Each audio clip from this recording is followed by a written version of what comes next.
Halo, di sini kita akan membahas mengenai keuangan negara Jepang beserta sumber pendanaan dan pinjamannya.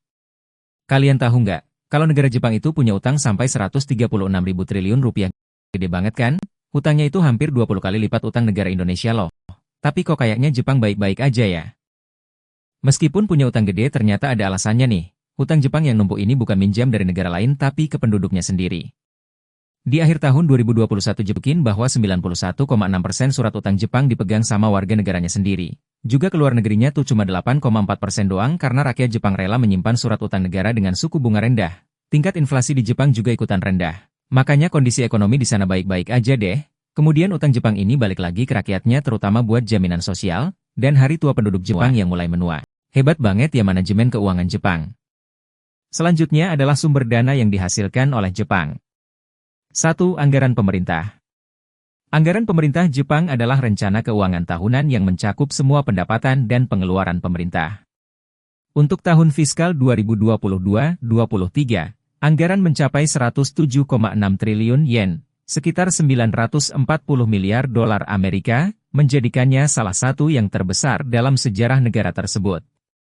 Anggaran ini mencakup belanja sosial. Sebagian besar anggaran dialokasikan untuk program jaminan sosial, termasuk pensiun, kesehatan, dan dukungan bagi masyarakat lanjut usia.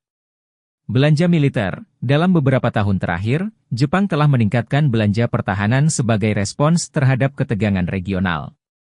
Stimulus ekonomi. Untuk mendukung pemulihan ekonomi pasca pandemi COVID-19, pemerintah mengalokasikan dana untuk berbagai program stimulus. 2. Penerimaan pajak. Pajak merupakan sumber utama pendapatan bagi pemerintah Jepang. Penerimaan pajak terdiri dari berbagai jenis pajak, termasuk pajak penghasilan pribadi, dikenakan pada individu berdasarkan penghasilan mereka. Pajak perusahaan, dikenakan pada laba perusahaan.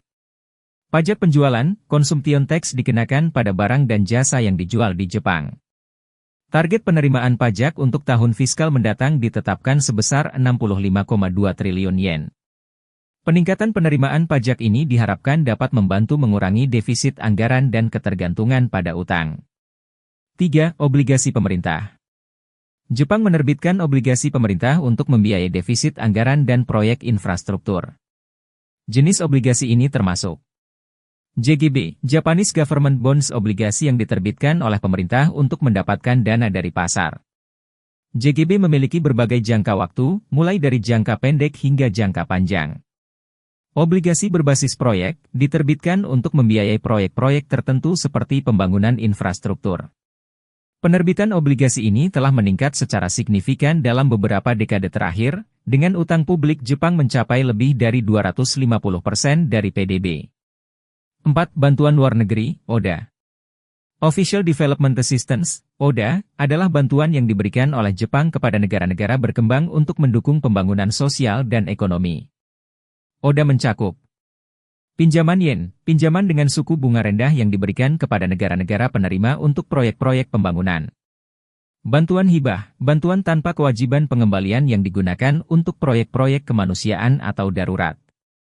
Melalui ODA, Jepang berupaya memperkuat hubungan diplomatik dan ekonomi dengan negara-negara lain sambil berkontribusi pada pembangunan global.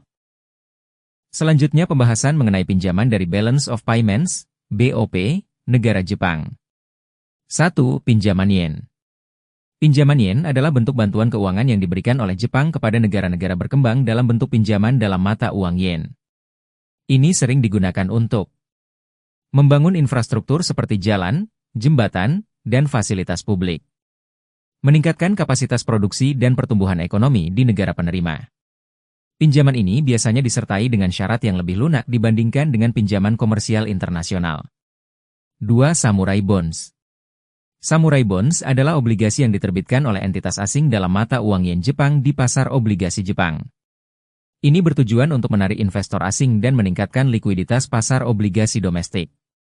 Keuntungan dari Samurai Bonds meliputi diversifikasi sumber pendanaan bagi perusahaan atau pemerintah asing.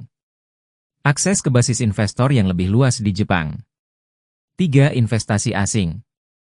Jepang juga terlibat dalam investasi langsung asing, FDI, di berbagai negara. Investasi ini tidak hanya memberikan keuntungan finansial tetapi juga menciptakan lapangan kerja dan transfer teknologi ke negara-negara tujuan. Beberapa sektor utama investasi Jepang meliputi otomotif, elektronik, infrastruktur,